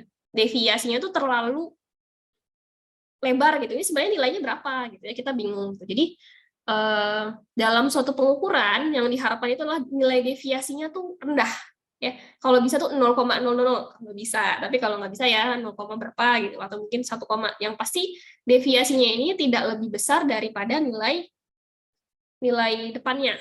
Kalau teman-teman baca jurnal kan kadang nemu misalkan gini, hasil pengukuran min rata-ratanya adalah 76,9 plus minus 1,3. Ya, ini hitungannya masih lumayan bagus. Yang agak aneh tuh kalau gini, 76,9 plus minus 100,3. Nah, ini kan nilai deviasinya lebih besar ya daripada ini. Ini jadi kayak, ini sebenarnya nilainya bener berapa? Gitu ya. Jadi aneh. Kamu ngukurnya bener nggak sih SOP-nya? Gitu. Jadi jangan sampai orang lain nanya kayak gitu. Nah, kalau kita uji kesukaan, yang bikin deviasinya besar itu adalah kalian mau orlet nugget. Normalnya pasti kita nyari orang yang biasa makan nugget, ya nggak? Atau orang yang biasa makan gorengan. Nah, kalau kamu minta panelis teman kamu, misalkan dia nggak suka makanan gorengan, kira-kira dia bakal ngisi apa? Suka, nggak suka, sangat tidak suka? Bagaimana? Sangat tidak suka kan? Karena emang dia nggak suka makanan gorengan. Dari dalam mindset-nya dia, makanan gorengan tuh jelek banget gitu. Padahal sebenarnya enggak juga. Jadi, sebenarnya itu kan tergantung dari persepsi masing-masing orang. Lagi-lagi tadi kita ngomongin persepsi. Jadi kalau teman-teman pengen dapat nilai yang baik untuk organoleptik, pilihlah responden yang memang sudah mengenali makanan tersebut dan bisa menerima makanan tersebut. Jadi jangan sampai bukannya berarti kita pengennya bagus-bagus semua ya, enggak. At least dia menerima dulu dan dia bisa makan. Kalau dia aja nggak bisa makan, gimana dia bisa ngasih penilaian untuk produk yang sudah kita buat, ya? Itu logikanya kayak gitu. Jadi tanya dulu nih, kamu biasa nggak makan gorengan? Oh, saya nggak biasa, saya nggak suka. Udah, berarti jangan dijadikan panelis. Gitu. Jadi dari awal tuh dalam penelitian tiap tahapannya tuh harusnya ada yang disebut dengan kriteria inklusi dan eksklusi, kayak gitu. Jadi udah jelas nih siapa panelisnya. Terus oke, lanjut. Terus tidak konsisten dalam pengujian. Jadi biasanya ada nilainya yang sangat suka, nanti di formula yang satu sangat tidak suka sekali. Jadi kayak jomblangnya tuh terlalu signifikan. Emang masalah, Bu? Ya masalah, karena jatuhnya kita jadi curiga apakah mereka ini membandingkan. Karena dalam uji kesukaan itu harusnya tidak membandingkan. Tapi gini, misalkan kamu nih ada formula A. Misalkan ini ya, ini formula A. Ya kan? Saya makan. Ya udah, saya catat aja. Oh, saya aromanya suka, warnanya suka, flavornya suka. Simpen. Lupakan dia. Kita pindah ke formula B, ya. Oh iya, karakternya seperti ini. Udah, simpen. Gitu ya. Dan di antara nyobain yang formula A sama formula B itu harusnya kumur-kumur dulu atau minum air. Jadi kita menetralisir rongga mulut kita supaya tidak terpengaruh, ya. Jadi jangan sampai mengurangi jejak makanan sebelumnya lah, gitu ya. Jadi nggak terpengaruh. Nah, kalau bisa sih, ya udah si A tuh biarin aja, kita lupain, kan. Si B ya udah fokus ke sini. Nanti kalau pindah ke formula C, fokus aja situ. Jadi jangan dibandingin. Kadang udah ke sini, kayaknya saya suka yang ini deh. Ya udah deh, nilainya saya turunin gitu kan. Kadang ada kayak gitu ya. Pernah nggak kalian kayak gitu? Mungkin nggak pernah. Solusinya adalah kalau misalkan kita mau mengurangi deviasi, kita pilih target panelis yang udah jelas dan kita sesuaikan sama jenis produknya. Kalau misalkan produknya itu populer, misalkan populernya tuh kayak kalian mau bikin nih boba, tapi bukan dari tepung tapioka, misalkan pengen bikin boba yang lebih sehat, gitu ya, tinggi serat, rendah gula, gitu, gitu ya. Nah itu berarti panelisnya bisa dari mana aja, karena memang kita udah tahu, oh si boba ini cukup populer, gitu ya. Kalau yang nggak populer tuh contohnya, misal ada yang tahu ini nggak sih ikan fermentasi? Nggak tahu ya? Atau Misalkan teh, anggaplah teh itu tidak populer ya, teh yang panas gitu kan. Kalau yang es teh kan populer. Nah, anggaplah teh yang panas, yang mungkin teh dari daun sukun gitu ya. Nah, di sini kita tuh harus milih yang memang oh dia tuh bisa menerima minuman ini dan nggak yang benci banget atau apaan sih nih. Terus kalau memang makanannya ethnic food, nah itu harus dilihat lagi apakah dia dari Jawa atau dari suku mana. Ya, jadi jangan sampai makanan yang kayak papeda. Papeda itu kan sebenarnya dia etnis buat masyarakat yang Indonesia Timur ya, kayak Maluku, Papua gitu ya. Kalian kasih sama teman-temannya dari Sumatera. Itu menurut mereka tuh eksotis banget gitu ya, kayak asing gitu. Ini apa sih teksturnya kayak gini gitu kan. Jadi harus dilihat lagi. Mereka biasa nggak makannya kayak gitu. Terus desain formulirnya itu juga kalau bisa didesain sebaik mungkin, jadi kita nggak membandingkan antara Formula 1 dengan formula lainnya. Bisa kalian bikin Formula 1 nanti lembar sendiri, Formula 2 lembar sendiri, Formula 3 beda lagi. Ya. Jadi kita nggak, tadi apa sih? Walaupun ada aja sih responden yang kadang nakal kayak gitu. Tahapan uji kesukaan itu adalah kita seleksi dulu panelisnya, kemudian kita kasih tahu cara ngujinya sama mengisi di formulirnya. Nah, biasanya kalau contohnya di sini, ada yang pernah makan belalang goreng nggak? Nggak. Ya, kalau untuk orang daerah, kalau nggak salah DIY ya, daerah istimewa Yogyakarta dan sekitarnya, belalang itu salah satu sumber protein. Gitu ya. Jadi, biasanya kalau dia digoreng tuh crispy gitu. Kelihatannya, mohon maaf, jujur kayak agak kecoa, mirip kecoa beneran. Saya pernah makan waktu jalan-jalan ke pantai dan tapi enak, gimana ya, crispy gitu. Yang penting kayaknya kalau mau coba pertama tuh nggak usah ngeliat deh, itu mata gitu ya. Gitu. Kalau nggak nih, tapi sebenarnya bagus kok dia, kan halal aja kan. Nah itu ditanya dulu dalam 3 bulan terakhir apakah Anda pernah makan belalang goreng, dan kalau misalkan pernah itu frekuensinya berapa kali. Kalau nggak pernah ya udah otomatis kita harus blacklist dia dari, saya bukan di blacklist sih, kita tidak sertikan orang ini untuk menjadikan panelis, tapi kita pilih yang memang kira-kira dia pernah makan minimal 1 minggu 1 kali. Jadi pas kita bikin olahan dari belalang, itu dia nggak kaget, apa nih gitu kan, shock ya gitu. Kalau orang yang suka eksplorasi sih biasanya oh iya seru ya gitu. Terus nah instruksinya itu adalah, ini contoh instruksi, biasanya kalau mau ngicip itu kumur dulu. Kumur tuh tadi tujuannya adalah untuk menetralisir indera pengecap kita, terus nanti dilakukan berurutan sesuai dengan urutan halamannya. Jadi kalau udah selesai satu, dia nggak boleh balik ke halaman sebelumnya. Terus jangan membandingkan, biasanya harus ada kata-kata itu, supaya kita benar-benar tahu menurut panelis ini, formula A, B, C itu dia nilainya gimana. Walaupun nanti tetap pas pengolahan itu kita akan membandingkan hasilnya, mana yang lebih disukai, mana yang kurang disukai. Cuma untuk proses organoleptiknya itu, mereka nggak boleh bandingin, jadi benar-benar fokus ke satu. Oh ya, saya suka sama ini, saya suka aromanya, tapi saya kurang suka sama teksturnya. Formula ini gimana, formula ini gimana. Gitu. Terus ini contoh pengisian formulirnya, biasanya ada kode sampel ya. Terus kalau teman-teman saya sih dulu agak ini ya, anaknya simpel, gitu bikinnya F11 gitu, F12. Tapi kalau yang agak rajin biasanya dia ngasihnya angka 125, 311 atau berapa. Biasanya yang tahu tuh cuma yang bikin formulanya aja. Terus nanti ditulis respondennya ini warnanya gimana, apakah dia oh warnanya saya agak suka, tapi aromanya sangat tidak suka, rasanya ya suka sih, teksturnya suka banget, secara keseluruhan gimana, netral, misalkan gitu ya. Tuh, nanti balik lagi, baru pindah ke formula 1. Ini kayak teman-teman udah expert lah ya. Terus untuk jumlah panelis, itu biasanya dipengaruhi dari jumlah sampel, dipengaruhi desain penelitian, dan umumnya adalah 50-100 orang. Nah, menurut SNI nomor 012346 tahun 2006 tentang petunjuk pengujian organoleptik dan atau sensori, jumlah panelis standar atau terlatih itu dia minimal adalah 6 orang. Kalau misalkan teman-teman mau pakai panelis non-standar atau yang tidak terlatih itu dia 30 orang. Gitu ya. Jadi nanti kalau mau nyari referensi untuk pembahasan bisa pakai dari SNI. Kalau ada yang lebih baru tahunnya, silakan gunakan. Atau kalau misalnya mau pakai dari Codex atau dari FAO atau yang lainnya nggak apa-apa. Yang penting referensinya jelas. Ini cuma contoh ya salah satunya. Terus uji beda di sini kita mau membandingkan antara formula 1 dengan formula yang lain, mana yang mirip, mana yang nggak mirip, gitu ya. Jadi nanti panelis itu direkrut dan diseleksi melalui pengujian sensori, kemudian yang dipakai adalah panelis yang memang terlatih. Kalau yang tidak terlatih itu biasanya cukup sampai di uji kesukaan aja. Ya. Jadi kalau uji beda sama uji deskriptif itu untuk yang memang panelis yang terlatih.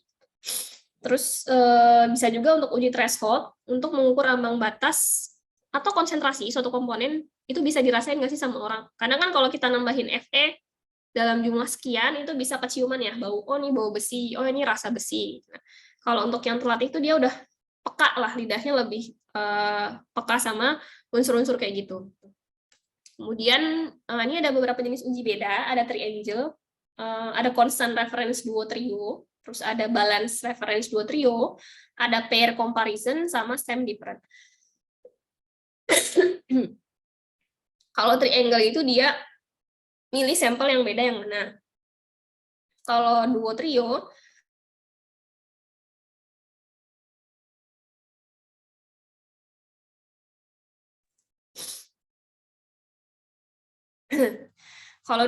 jadi ada sampel A sama sampel B.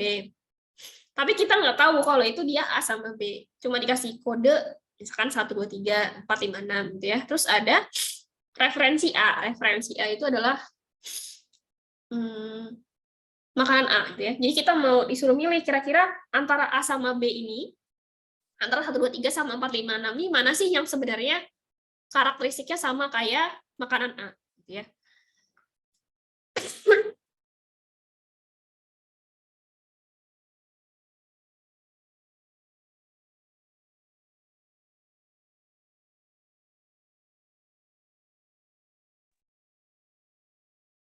Maaf ya.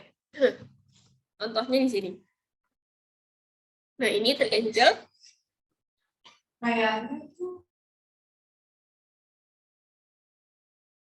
Belum. Nah, di sini ada 3 ya. Ada 624, 801, sama 199. Nah, ini ada produk yang kita mau cari kira-kira dari 624, 801, sama 199 ini mana yang rasanya itu mirip sama si produk referensi ini. Jadi si referensinya ini yang merah ini, terus yang si kita pilih yang mana nih? Yang ini nih, yang saya pingin ya. Apakah yang sama itu 199 atau 624 atau 801? Itu yang disebut dengan triangle. Terus duo trio di sini dia ada A sama B. Nah, sama-sama strawberry nih, tapi strawberry-nya beda varietas gitu ya. Nah, dari segi rasa, tekstur, aroma itu mana yang mirip sama si R. Nah, itu kan harus orang yang emang terlatih ya. Kalau kita makan strawberry, ya udah sama aja strawberry mah. Gitu. Tapi kalau udah terlatih, udah kelihatan mana, oh ini lebih renyah, oh ini lebih manis, oh ini lebih airnya lebih banyak, oh ini ada lebih sedikit. Kemudian ada pair comparison. Nah, di sini dia ada apel ya, apelnya ada 4. Terus itu apple slice sample for you to evaluate image of the two pairs. Jadi dirasain masing-masing kodenya, terus nanti dilingkarin mana yang rasanya lebih manis ya. Within each pair, circle the sample that is sweeter. Proceed to the next set and repeat the sequence. Jadi nanti kita cek itu berulang lagi, apakah hasilnya konsisten atau tidak. Mana nih yang rasanya lebih manis gitu kan, apakah 964 sama 836 atau 472 sama 147. Kalau uji deskriptif ini biasanya sama ya, dia pakai panelis yang sangat terlatih atau terlatih, terus tujuannya adalah untuk mendeskripsikan karakteristik organoleptik dari pangan itu. Jadi benar-benar kayak dicobain terus nanti disuruh deskripsiin. Oh ini kopinya ada aroma jahe, ada nanti kalau diseduh dia jadinya rasanya ada rasa nangkanya, bukan. Terus kalau dia di roasting lebih berat atau lebih heavy, itu nanti rasa ininya muncul gitu ya. Itu dia lebih ke arah deskripsi. Jadi kita si panelis terlatihnya ini diminta untuk menggambarkan aroma, rasa, tekstur, dan atribut lainnya itu dengan kata-kata ya. Nah, tujuannya itu bisa untuk selain deskripsi sifat bahan pangan, bisa juga untuk identifikasi tahapan proses yang mengalami deviasi. Misalkan Kalian tahu nggak sih kenapa ada panelis terlatih yang bayarannya mahal? Saya nggak tahu sih bayarannya berapa, cuma mereka tuh kayak udah oh kamu harus terlatih nih dalam merasakan kopi gitu kan, atau merasakan teh. Jadi nanti tahu misalkan teh itu kan kalau dipetik ada yang langsung diproses, prosesnya tadi fermentasi, ada yang dijemur atau mungkin dipotong-potong dulu dan lain-lainnya gitu. Nah, nanti mereka tahu, oh ini rasanya itu aromanya kurang dibandingkan standar harusnya. Gitu ya. Oh mungkin kemarin waktu simpan, waktu dipetik dia nggak langsung disimpan di tempat yang dingin, tapi dia kena panas dulu nih. Jadi mereka tuh bisa mengestimasi, bukan nerawang ya, bukan kayak NL dukun, tapi hipotesakan bahwa oh rasanya ini berubah karena seperti ini. Jadi nanti dari quality control-nya mau cek apakah memang sudah sesuai atau belum, seperti itu. Tapi si panelis terlatihnya ini nanti bisa ngasih tahu, oh bagian ini yang berubah, oh rasanya jadi lebih pahit, oh rasanya jadi terlalu manis, seperti itu. Terus bisa mengidentifikasi penyimpangan mutu, sama bisa mengidentifikasi mutu. Mutunya itu dia masuknya grade yang mana. Kemudian kalau uji deskriptif itu bisa dari profil flavor, tekstur, analisis deskriptif kuantitatif atau generik, profil flavor kuantitatif, dan spektrum. Mungkin ini teman-teman nanti nggak akan terlalu banyak mempraktekkan di sini ya, karena memang ini buat responden yang terlatih, tapi tahu aja, yang penting tahu ini. Ya. Kemudian kalau metode profil flavor, kegeser ini, ya.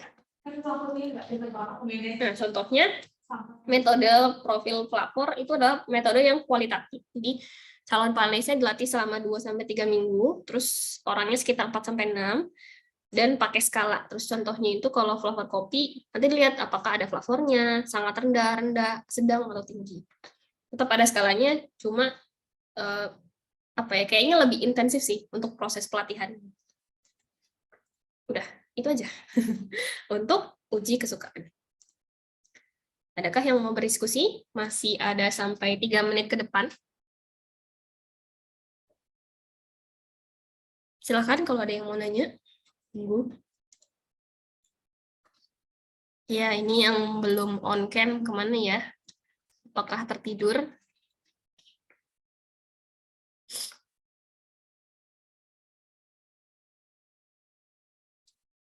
Kalau Zoom itu kelebihannya adalah kita bisa akses dari manapun selama ada sinyal, ya kan? Dan cuma kekurangannya adalah pada saat teman-teman sudah terlalu nyaman dengerin sambil tidur, ujung-ujungnya pasti akan tertidur. Jadi, ini saya melihat kepada diri saya sendiri sih, kebiasaannya kalau saya nggak dalam posisi siap tuh jatuhnya ya udah kayak tidur. Emang keterusan bangun-bangun udah kelar gitu ya. Jadi saya juga ikut kelas hari Sabtu Minggu pagi sore kadang sampai malam gitu. Dan itu jujur memang melelahkan. Jadi I can relate with you guys. Bukan cuma saya sebagai dosen, tapi saya juga sebagai orang yang masih belajar. Jadi kalau saya ngeposisi ini Sabtu pagi, misalkan orang tuh Sabtu pagi kan biasanya masih tidur ya. Tidur tuh enak banget gitu kalau Sabtu pagi. Kayak udah dandan deh yang cantik gitu, pakai lipstik, kayak kerudung, isi setrika, sarapan, kayak udah itu kayak oke, siap gitu ya. Walaupun habis capek, tapi at least mostly yang disampaikan tuh masuk semua. Beda kalau saya udahlah malas gua gitu kayak ya sama tiduran, terus kayak nggak cantik, terus off cam tuh mau ngomong apa juga biasanya nggak terlalu masuk gitu ya. Jadi kalau misalnya ada kendala jaringan, saya bisa memaklumi hal tersebut. Cuma untuk teman-teman sendiri ini kan karena kewajiban dan tanggung jawab itu ada di teman-teman ya. Saya sudah menyampaikan. Jadi kalau nanti materinya bisa diterima atau tidak tuh, ya it depends on you guys. Jadi not on me again gitu. Jadi kalaupun misalkan masih ada kekurangan, saya minta maaf sebesar-besarnya gitu. Cuma untuk yang proses menerima di teman-temannya ini nanti gimana gitu. Bukan hanya di kelas saya, tapi juga di kelas-kelas selanjutnya dan di kelas-kelas yang lain kayak gitu ya. Oke. Karena sudah 9.40, adakah yang mau didiskusikan atau mau ditanyain sebelum kita tutup? Nggak ada. Oke. Satu testimoni atau satu resume dari kuliah hari ini, singkat aja. Silakan satu orang, siapapun.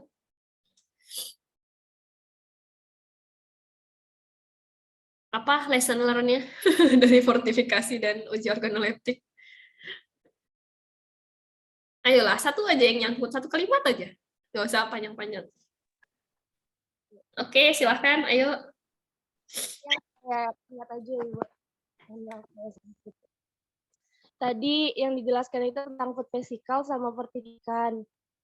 Terus kalau food physical itu kendaraannya kayak contoh makanannya. Terus fortifikannya itu kayak zat gizi yang ditambahkan. Tapi kadang dia apa namanya tadi yang nggak sesuai itu.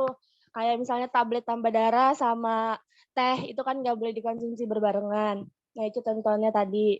Terus abis itu tadi uji organoleptik yang uji suka. Baru kalau uji suka itu yang jadi panelistnya kalau bisa orang-orang yang emang udah familiar sama makanan tersebut gitu. Terus juga tadi pengukuran itu kalau bisa jangan beda jauh. Itu yang saya ingat. Oke, thank you Liana. Ya, ternyata banyak ya yang bisa diambil. Makasih banyak udah merangkum dengan sangat baik dan terima kasih banyak kepada teman-teman semua yang sudah meluangkan waktunya untuk sharing tentang materi peningkatan mutu gizi dan uji organoleptik. Saya senang banget akhirnya bisa menyelesaikan amanah saya di teknologi pangan. Kayaknya saya masih ada utang ya keamanan pangan. Ya nggak sih? Ya, maaf ya si pennya saya kabur mulu. Oke, ternyata jadi dalam hidup itu ada beberapa hal yang kita kurang suka, tapi kita harus hadapin. Gitu. Saya bukannya nggak suka sama keamanan pangan, nggak. Cuma memang belum terlalu intens kutak-kutak di sana aja. Tapi karena dapat amanah buat nyampein keamanan pangan, alhamdulillahnya jadi, oh iya, hasil sipil seperti ini loh, ternyata menarik kayak gitu. Dan sekompleks itu, seseru itu ternyata. Jadi nanti tolong cariin waktu aja buat sharing materi tentang keamanan pangan, kan masih ada utang saya ya, pertemuan keberapa? Saya lupa ya itu. Maaf ya si pennya. Terima kasih banyak sudah selalu mengejar saya. Oke, sampai ketemu di pertemuan selanjutnya. Semoga teman-teman selalu sehat. Kalau nggak salah saya masih ada utang biokim juga ya.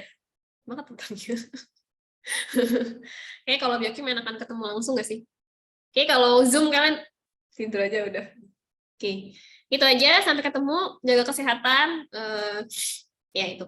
Terima kasih banyak dan mohon maaf atas segala macam kekurangan dari saya dan keterlambatannya. Assalamualaikum warahmatullahi wabarakatuh dan selamat pagi.